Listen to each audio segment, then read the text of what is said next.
चूंकि ज़मीन अहले बैत अलैहिस्सलाम की थी तो अमीरुल मोमिनीन अलैहिस्सलाम ने इसका मुतालबा क्यों नहीं किया। तो इससे हमें एक हदीस मिलती है जिसमें हमारे छठे इमाम जाफर सादिक अलैहिस्सलाम फरमाते हैं कि क़यामत के दिन जालिम और मजलूम दोनों को अल्लाह की बारगाह में खड़ा किया जाएगा। अल्लाह मजलूम को अजर अता करेगा और जालिम को सजा देगा।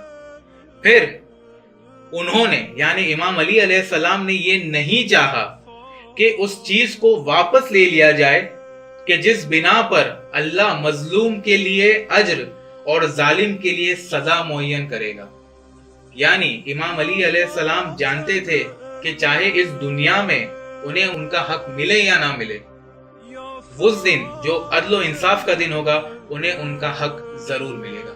और एक पहलू इससे ये भी आता है कि इमाम अली अलैहिस्सलाम जानते थे कि मजलूम को सजा दी जाएगी, तो वो ये नहीं चाहते थे कि कयामत के दिन उन जालिमों की सजा जरा भी कम हो जाए। इसके अलावा एक मशहूर किताब है जिसका नाम है इलल शराय, जिसमें इमाम सादिक अलैहिस्सलाम से और इमाम काज़िम अलैहिस्सलाम से कुछ रिवायतें मिलती है इस मौजू पर।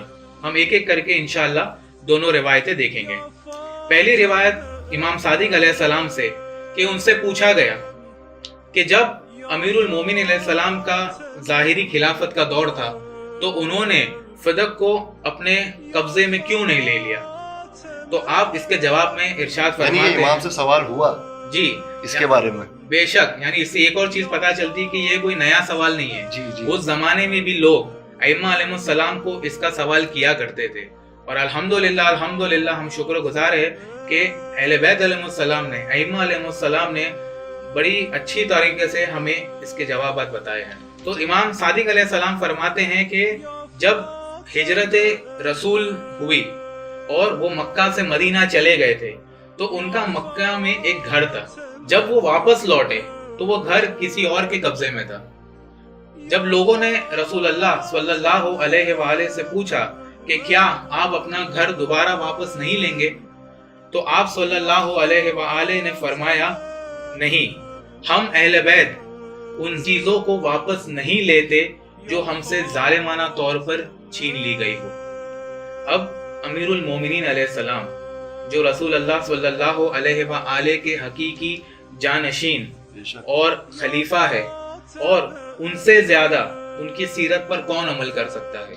तो जब रसूल अल्लाह सल्लल्लाहु अलैहि वसल्लम ने अपने घर का मुतालबा नहीं किया जो जालिमाना तौर पर उनसे ले लिया गया था, तो अमीरुल मोमिनीन ने भी उन्हीं की सीरत पर अमल किया और फदक का मुतालबा नहीं किया जो जालिमाना तौर पर उनसे छीन ली गई थी। उसके अलावा जो दूसरी हदीस जिसका जिक्र मैंने किया जो इमाम मूसा काज़िम अलैहिस्सलाम से है, जिसमें आप फरमाते हैं कि हम अहले बैत उन चीजों को नहीं लेते जो जालिमाना तौर पर हमसे ले ली गई हो, और जब हमें मोमिनीन पर औलियत हासिल होती है तो हम जालिमों से उन चीजों का मुतालबा करते हैं जिस पर मोमिनीन का हक है, लेकिन उन चीजों का मुतालबा नहीं करते जिन पर हमारा हक है।